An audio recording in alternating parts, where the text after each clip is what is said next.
नमस्कार दोस्तों, आज हम अपने थर्ड चैप्टर को स्टार्ट करने वाले हैं 10th क्लास के वाटर रिसोर्सेज के बारे में।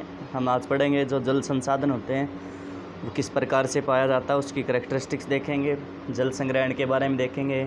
ठीक है, हम बहुउद्देशीय परियोजनाओं के बारे में देखेंगे। ठीक है, बहुत सारा जो चैप्टर, बहुत अच्छा चैप्टर हमें देखने को मिलेगा। डैम्स के बारे में हमें डिस्कस करने का मौका मिलेगा इस चैप्टर में कि भाई कौन से मेजर जो डैम्स हैं भारत के अंदर वो बनाए गए हैं।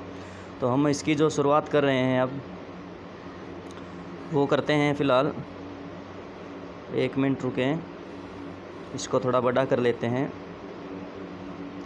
You already know that 3/4 of the Earth's surface is covered with water, but only a small proportion of its accounts for the fresh water that can be put to use.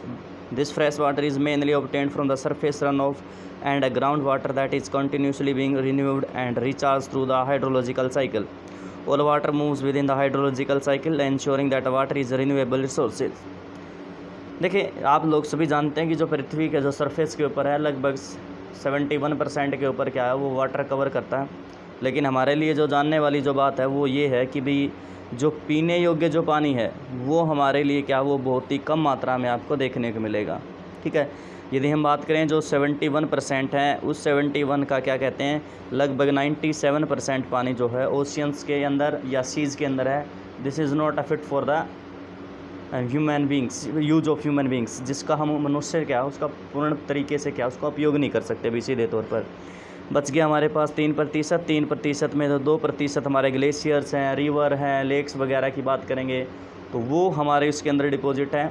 और हमारे पास उसके बाद 2% हमारा ग्लेशियर और ice caps के रूप में मिलता है और जो बाकी 1% बच गया उसके अंदर जो बाकी की जैसे रिवर्स हैं, लेक्स, अंडरग्राउंड वाटर है, सरफेस वाटर के अंदर, तो ये हमारे क्या इसके अंदर आपको देखने को मिलेगा भाई। और ये जो पानी होता है ये एक रिन्यूएबल रिसोर्स है, साइक्लिक रिसोर्स कहेंगे। रिन्यूएबल रिसोर्स के साथ साथ एक जो दूसरा शब्द यूज़ किया जाता है इसके साथ वो एक इसको कहा जाता है कि भाई ये क्या है, चक्रीय संसाधन के रूप में इसको माना जाता है। और एक हाइड्रोलॉजिकल साइकिल कहा जाता है जिसको आप वाटर साइकिल कहते हैं ना, उसका जो है जो हम बात करें तो क्लाइमेटोलॉजी के हिसाब से यदि बात करें तो उसका नाम क्या, हाइड्रोलॉजिकल साइकिल हमारी ज्योग्राफी में उसके लिए शब्द उपयोग किया जाता है अभी। You might wonder that if 3/4 of the world is covered with water and water is a renewable resource, then how it is the countries have regions around the globe suffer from the scarcity. Why the predicate that by 2025 nearly 2 billion people will live to absolute water scarcity. उसके बाद है कि हमने जो बात यहाँ पर की कि भी बहुत बड़ी मात्रा में जो है 71% के आसपास, 1/3 की जब हमने बात की कि वो पानी से ढका हुआ, लेकिन फिर भी क्या हमें बहुत बड़ी मात्रा में सुनने को आया कि भी वहाँ पर क्या समस्या है पानी के पीने की। और हम ये मानते हैं कि 2025 तक क्या 2 बिलियन के आसपास लोग क्या है इस जो है पानी की जो ग्रस्ता से क्या रहेंगे या कहेंगे कि भी ये जो जल की कमी को क्या वो सीधे तौर पर इफ़ेक्ट होंगे उस चीज़ से भी। आगे की तरफ चलते हैं हम। देखो, थोड़ा सा आपको यहाँ पर बताने का प्रयत्न किया गया, जो मैंने आपको प्रयास किया भी आपको समझाने का। ये 97, जैसे कि 97 की बात की थी, वो क्या है वो ओशियंस के अंदर या फिर क्या है आपको देखने को मिलेगा। और 2.5% की बात की इसने फ्रेश वाटर के पास मिलेगा। और ये ग्लेशियर्स के रूप में भी है, near by 70% of this fresh water, यानी कि 2.5 का भी 70% वो क्या ग्लेशियर्स के रूप में आपको इनके अंदर देखने को मिल रहा है। तो वही बात है जो मैंने आपको बताई, समस्या है क्योंकि पीने योग्य पानी हमारे लिए कम देखने को मिलेगा। तो ये आगे आने वाले समय में इसी प्रकार से ज़्यादा समस्या हमें देखने को मिलेंगी। अगर हमने इसी प्रकार से इसका मिसयूज़ करते रहे तो आने वाला समय हमारे लिए बहुत खतरनाक होगा। हम बात करते हैं water scarcity and need for the water conservation and management. हम बात करेंगे यहाँ पर जो जल है वो जल दुर्बलता कहा जाता है। और जल संरक्षण की बात करेंगे, इसको जल दुर्बलता, और हम इसको कहेंगे जो है जल को प्रबंधन और उसकी प्रबंधन की आवश्यकता हमें क्यों आवश्यकता पड़ी तो given the abundance and renewability of the water, it is difficult to imagine that we may suffer from the water scarcity. देखो, हमारे पास के एक तो क्या आपको रिन्यूएबल रिसोर्स है, उसके बाद हमें क्या थोड़ा सा अचंभित लगता है कि हमें इस पर विश्वास करना भी थोड़ा सा मुश्किल हो जाता है कि भाई हमें जल की जो जल दुर्बलता है उसका हमें सामना करना पड़ रहा है। The moment we speak of the water shortage we immediately associate with their region having low rainfall और those that have drought prone. यदि हम बात करते हैं कि भाई जब बात करें कि भाई हमें क्या देखने को मिल रहा है, हम बात करते हैं कि भाई जल दुर्बलता की, तो हमारे दिमाग में एक सीधे तौर पर क्या बात आएगी कि हम सीधे तौर पर देखेंगे जहाँ पर कम वर्षा होती है और क्या वहाँ पर सूखा आता रहता है, तो हम उन क्षेत्रों की ओर सोचते हैं। We instantaneously visualise the desert of Rajasthan and human balancing many matkas earthen pots use for the collecting and storing water and travelling long distance to the get waters. उसके बाद हमारे दिमाग में आता है कि भी राजस्थान का जो पोर्शन है जहाँ पर महिलाएं क्या हैं अपने मटके जो होते हैं, समझते हैं आप लोग, उसके अंदर क्या पानी को इकट्ठा करने के लिए क्या लंबी दूरी तक क्या यात्रा करती हैं। True, the availability of water resources varies over space and times mainly due to the variation in the seasonal and annual precipitation, but water scarcity in the most cases is caused by over exploitation, excessive use and unequal access to the water among different social groups. तो ये तो बात ये सही है, हम ये कह सकते हैं कि भी जो ये समस्याएं हैं आप लोगों ने जो देखी होंगी बिल्कुल, लेकिन जो हम बात करें ना रिसोर्सेज की, वो डिफ़ाइन ज़रूर होता है कि वो स्पेस के ऊपर है, टाइम के ऊपर, यानी कि कहीं स्थान है और समय के साथ साथ वो क्या आपको देखने को मिल रहा है कि भी ये वेरिएशन आपको देखने मिला है एक स्थान क्या और समय के अनुसार क्या है, कहीं पर क्या है, ये समस्याएं आपको देखने को मिलेंगी। जैसे राजस्थान का हमने एग्जाम्पल किया अभी। और ये जो वेरिएशन है वो सीजनल, यानी कि एक सीज़न है जहाँ पर हम बात करें कि भी सीज़न में या फिर एनुअल बात करेंगे कि भी एक तो क्या है एक सीज़न में ज़्यादा बारिश हो रही है, फिर हम ओवरऑल एक एनुअल का निकालते हैं भी एक साल में कितनी वर्षा हुई, तो ये दोनों की दोनों हमें क्या वहाँ पर देखने को मिलती हैं और ये क्या है वेरी करती हैं और इन्हीं वजह से क्या हमें समस्याएं वहाँ पर देखने को मिल रही हैं। लेकिन सभी केसेज में हम ऐसा नहीं कह सकते, कुछ ऐसी केसेज भी हैं जहाँ पर मनुष्य ने क्या इसका ओवर एक्सप्लॉयटेशन किया है, इसका अतिशोषण उपयोग कर सकते हैं आप, इसका एक्सेसिव यूज़ किया है और अनइक्वल एक्सेस टू वाटर की वो आपको देखने को मिल रही है। बहुत सारे जो सोशल ग्रुप्स हैं, यानी कि हम कह सकते हैं अमीरों को थोड़ा सा ज़्यादा देखने को मिल रहा है, गरीबों को क्या उसके बारे में कम मिल रहा है भाई। ठीक है, उसके बाद है कुछ और है यहाँ पर कुछ हिंदी में लिखा हुआ है। एक ओरिजिनल जैसे 25 सेंटीमीटर अधिक वर्षा देश में जल की कोई अभाव नहीं है, तो दूसरी ओर 114 सेंटीमीटर वर्षा वाले हमारे देश में प्रतिवर्ष किसी भाग में सूखा अवश्य पड़ता रहता है। देखो इसका कारण यही है, जो हमारे यहाँ पर सीजनल, सबसे प्रमुख कारण तो है सीजनल जो रेनफॉल होती है उसकी वजह से है, और ये जो अमाउंट है वो रेनफॉल की, प्रेसिपिटेशन की कह सकते हैं आप, तो ये वेरी करती है, इसलिए सबसे प्रमुख कारण हमारा यहाँ पर ये रहेगा। और उसके बाद क्या दूसरे कारण भी चलेंगे कि भी हम मिसयूज़ कर रहे हैं, वो आपकी बात अलग से रहेंगी भाई। उसके बाद एक और बहुत बढ़िया बात आपके सामने दिखाई गई है। According to Falkenmark, Swedish expert, water stress occur when the water availability is between 1000 and 1016 cubic metre per person per year. ये क्यूबिक मीटर्स में क्या वाटर को मापा जाता है भाई। एक फाल्कन मार्क है, एक स्वीडन की एक विशेषज्ञ है, एक हाइड्रोलॉजिस्ट लगा सकते हैं आप इस लोगों को। इन्होंने क्या है 1989 में बताया था कि भी ये जो मतलब अप्रोक्सीमेटली 1 से 1600 के आसपास की बात की है। ये हमारे को क्या है कि पानी की जो क्या मिलेगी, इस मतलब कम से कम उपलब्ध होना चाहिए 1 से 1000 घन मीटर से कम जल उपलब्ध होता है, यानी कि कम उपलब्ध होता है सॉरी, और person per year is between, यानी कि यहाँ तक पहुँच होती है। इसके अंदर इन्होंने आंकड़ा बताया बीच का। Where is the water scarcity likely to occur, तो ये जो है जल दुर्बलता है, आप देखेंगे तो सबसे ज़्यादा कहाँ देखने को मिलेगी आपको। As you have read in the hydrological cycle, fresh water can be obtained directly from the precipitation, surface runoff and ground water। हमने अभी देखा कि भी हमारे यहाँ पर क्या देखा हमने कि भी जो हमारे हाइड्रोलॉजिकल साइकिल होता है, हमने वहाँ पर बात की। अगर आप लोग जानते हैं तो हाइड्रोलॉजिकल साइकिल को, तो हमारा क्या जो फ्रेश वाटर है हम सीधे तौर पर या तो वर्षा आती है, सबसे शुद्ध पानी हम कह सकते हैं मानते हैं, उसके बाद हम सरफेस के ऊपर रिवर है, लेक से हम उसको क्या है, या फिर हमारा अंडरग्राउंड वाटर है जो हमारे लिए सीधे तौर पर ज़्यादा उपयोगी सिद्ध होता है अभी। It is possible that an area or a region may have ample water resources but is still facing water scarcity। एक ये ज़रूर हो सकता है, पॉसिबिलिटी है कि कोई भी एक क्षेत्र हो सकता है वहाँ पर क्या है पानी के जो साधन आपको बहुत बड़ी ज़्यादा हो सकते हैं, लेकिन वहाँ पर क्या है कि फिर भी जल दुर्बलता आपको देखने को मिलेगी। Many of our cities are such example, और हमारे देश के जो देश हैं बहुत सारे इसी का एग्जाम्पल हैं। Thus water scarcity may be an outcome of a large and growing population and consequent greater demand for the waters and unequal access to it. तो वाटर सिक्योरिटी क्या है, हम कह सकते हैं कि भी एक ग्रोविंग पॉपुलेशन के कारण आपको देखने को मिल रही है कि भी जल दुर्बलता का कारण क्या है कि हमारी पॉपुलेशन बढ़ती चली जा रही है, और इसके कारण क्या है कि हमारी डिमांड भी लगातार बढ़ती चली जा रही है पानी के प्रति। और सबसे समस्या जो भयंकर अनइक्वल एक्सेस आपको देखने को मिलेगी कि भी क्या है कि भी ये जो लोग हैं अमीर जो है ज़्यादा प्राप्त कर रहे हैं जबकि गरीब इसके बारे में कम प्राप्त कर रहे हैं। तो ये अनइक्वल है, या फिर एक ग्रुप है, सोशल ग्रुप कोई भी हो सकता है, वो इसको ज़्यादा प्राप्त करा और एक कम प्राप्त करा, तो ये भी कारण है भी इसका। उसके बाद हम बात करते हैं but also to produce more A large population require more water not only for the domestic use but also to produce more food. Hence, to facilitate higher food grain production, water resources are being overexploited to expand irrigation areas for dry season agriculture. Irrigation agriculture is the largest consume of the water. उसके बाद हम बात करते हैं कि जिस प्रकार से हमारी पॉपुलेशन बढ़ेगी, तो पॉपुलेशन बढ़ेगी तो हमें क्या चाहिएगा, फूड भी चाहिएगा, या फिर हम बात कर सकते हैं डोमेस्टिक यूज़ में भी चाहिएगा।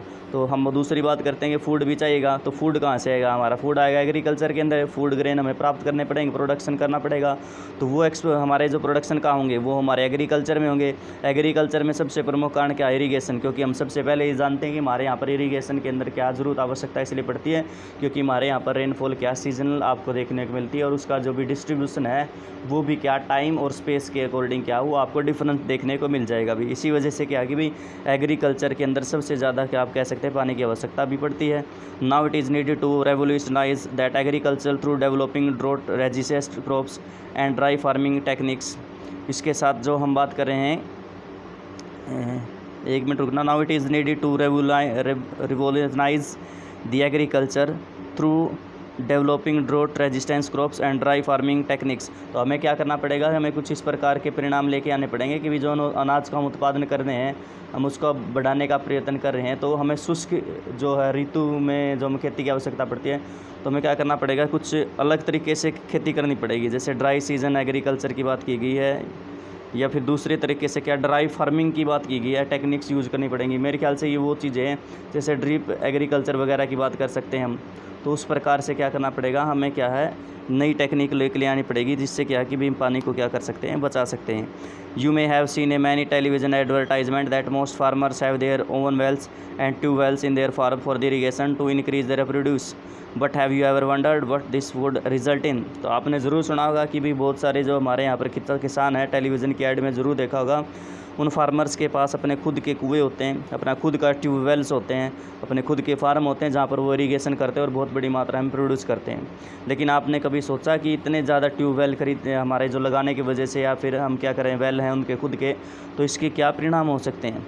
That is may led to the falling ground water levels. और ये क्या करता है, अगर हम इतनी बड़ी मात्रा में खोदते चले गए तो हमारा अंडरग्राउंड वाटर है जो उसका जो लेवल है वो हमारा क्या चलेगा, वो नीचे की तरफ जाता हुआ देखने को मिलेगा। Adversely affecting water availability and food security of the people. उसके बाद ये अफेक्ट करेगा सीधे तौर पर क्या है, पानी की आवश्यकता को। अगर पानी नहीं मिल पाया तो क्या वहाँ पर फूड उत्पादन नहीं होगा, और फूड उत्पादन नहीं होगा तो वहाँ पर फूड की भी जो क्या आपको समस्या वहाँ पर देखने को मिल सकती है अभी। ठीक है, एक और ये एग्जाम्पल आपको बताने का प्रयत्न किया गया अभी। उसके बाद हम आगे की ओर चलते हैं। Post independence India witness intensive industrialisation and urbanisation creating vast opportunity for the us. जिस प्रकार से हमारा जो देश है स्वतंत्रता प्राप्त हुई है, स्वतंत्रता के प्राप्त के हमें देखने को मिला है कि बहुत गहन हमारे यहाँ पर इंडस्ट्रियलाइज उद्योगीकरण हुआ है, और यहाँ पर शहरीकरण का बढ़ावा हुआ है, और इससे क्या विकास के हमारे लिए क्या नए नए अवसर हमारे सामने आए हैं, अपॉर्चुनिटी आई है। Today large industrial houses as a common place as the industrial unit of many MNCs multinational corporation. The ever increasing number of industries has made matter rose by exerting pressure on the existing freshwater resources. उसके बाद क्या कि जिस प्रकार से हर जगह पर ये जो MNCs खुलती चली जा रही हैं, बड़ी बड़ी कंपनियां हैं ये होती चली जा रही हैं, तो ये क्या है अपना इंडस्ट्रियलाइजेशन बढ़ाते चले जा रहे हैं, और इनके बढ़ने के कारण क्या है, जो हमारा लवणीय जल है वो संसाधनों पर हमारा क्या बढ़ता चला जा रहा है, दबाव, यानी कि जो फ्रेश वाटर हमारा, उस फ्रेश वाटर के ऊपर हमारा दबाव बढ़ता चला जा रहा है अभी। ठीक है, अब क्या होता है, ये जो वाटर का उपयोग किस प्रकार से इंडस्ट्रीज यूज़ करते हैं। Industry apart from being heavy user of the waters, जिस प्रकार से हमारा इरीगेशन में शामिल किया था कि हमारे एग्रीकल्चर में पानी की आवश्यकता पड़ती है, उसी प्रकार से इंडस्ट्रीज़ में बहुत बड़ी मात्रा में आवश्यकता पड़ती है। Also require power to run them, और यहाँ तक कि क्या हो कि इनको जो है चलने के लिए जो हमारी ऊर्जा की आवश्यकता पड़ती है, तो वहाँ पर भी क्या है हाइड्रो इलेक्ट्रिसिटी के रूप में क्या कह सकते हैं आप, पानी है यहाँ पर क्या है इसकी आवश्यकता पड़ती है अभी। Much of this energy come from the hydro electricity power, जो हमने बात की कि भी जो हम जलीय विद्युत उत्पन्न कर रहे हैं तो वो भी क्या है काफ़ी हद तक वहीं से आ रही है। Today in India hydro electricity power contribute approximately 22% of the total electricity produce. यदि हम बात करें भारत में 22% जो हमारे आज के समय में जो बिजली का उत्पादन होता है या फिर इलेक्ट्रिसिटी प्रोड्यूस की जाती है, उसमें हाइड्रो इलेक्ट्रिसिटी का नाम आता है, जिसमें हम डैम बनाते हैं, उसके बारे में आगे डिस्कस करेंगे। total electricity produced. Moreover, multiply urban center with a large and dense populated and urban lifestyle have not only added to the water and energy requirement but have further aggravated the problems. If you look into the house society or colonies in the cities, you would be find that the most of these have their own groundwater pumping device to meet their water needs.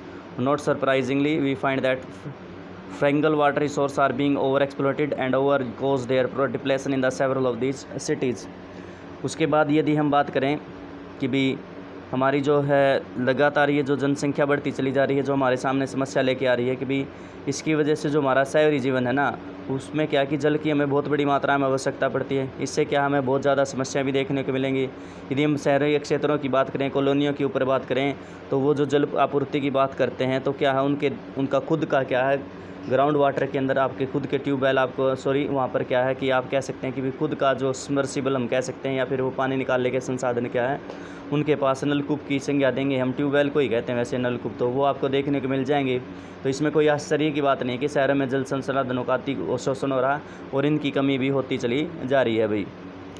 So far we have focused on the quantitative aspect of the water scarcity. Now let us consider another situation where the water is sufficiently available to meet the needs of the people, but the area still suffer from the water scarcity. अब तक तो हमने क्या बात की कि जल दुर्बलता के जो है मात्रात्मक पहलुओं की बात की है। आओ हम एक स्थिति के बारे में विचार करते हैं जहाँ पर लोगों की आवश्यकता के लिए जो जल तो बहुत बड़ी मात्रा में अवेलेबल है, लेकिन क्या है आपको एक दूसरी समस्या है कि विभिन्न क्षेत्रों में जल दुर्बलता आपको देखने को मिलेगा, यानी कि जो पीने योग्य पानी वहाँ पर आपको कम देखने को मिला। हम ये कह सकते हैं कि भाई जिन क्षेत्रों में क्या कि पानी तो क्या है आपके सोर्स हैं पानी के वो तो हैं, लेकिन वहाँ पर पीने योग्य पानी है वो आपको कम देखने को मिल रहा, तो वहाँ पर हम उसको जल दुर्बलता की संज्ञा दे सकते हैं भाई। उसके बाद हम बात करते हैं this scarcity may be due to the bad quality of the water latterly they have been a growing concern that even if there is ample water to meet the needs of the people, much of it polluted by the domestic and industrial waste, chemical, pesticide and fertilizer use and agriculture, thus making the hazardous for the human use. उसके बाद यदि हम बात करें कि भी इन क्षेत्रों में जो जल भरता है यहाँ पर इसकी ख़राब गुणवत्ता के कारण हो सकते हैं, यानी कि एक तो हो सकता है कि उसकी क्वालिटी ख़राब है। इसके बाद हम जो बात करेंगे भी कुछ वर्षों में क्या समस्या हमने आई कि भी हम यहाँ पर क्या कर रहे हैं कि हमारे यहाँ पर पानी तो है लेकिन हमारे क्या है हम इसको पोल्यूटेड करते चले जा रहे हैं। पोल्यूटेड क्या हम डोमेस्टिक यूज़ हो सकता है, इंडस्ट्रियल वेस्ट होते हैं जैसे केमिकल वगैरह होते हैं वो सीधे तौर पर क्या नदियों के अंदर डाल दिए जाते हैं। ठीक है, कृषि में जो हम उर्वरकों का प्रयोग कर रहे हैं तो वो भी काफ़ी हद तक क्या हमारे अंडरग्राउंड वाटर को भी इफेक्ट करते चले जा रहे हैं, जो क्या है इसकी क्वालिटी को क्या है इफेक्ट करते चले जा रहे हैं। तो इसलिए क्या ये जो समस्या हमें और भी ज़्यादा देखने को मिल रही है अभी। You may have already realized that the need of the hour is so conserve and manage out water resources to safeguard ourselves from the health hazard, to ensure food security constitutes continuously of the our livelihoods and productive activities, and also to prevent degradation of the our natural ecosystem. Over exploitation and mismanagement of the water resources will improve his resource and cause ecological crises that may have profound impact on our lives.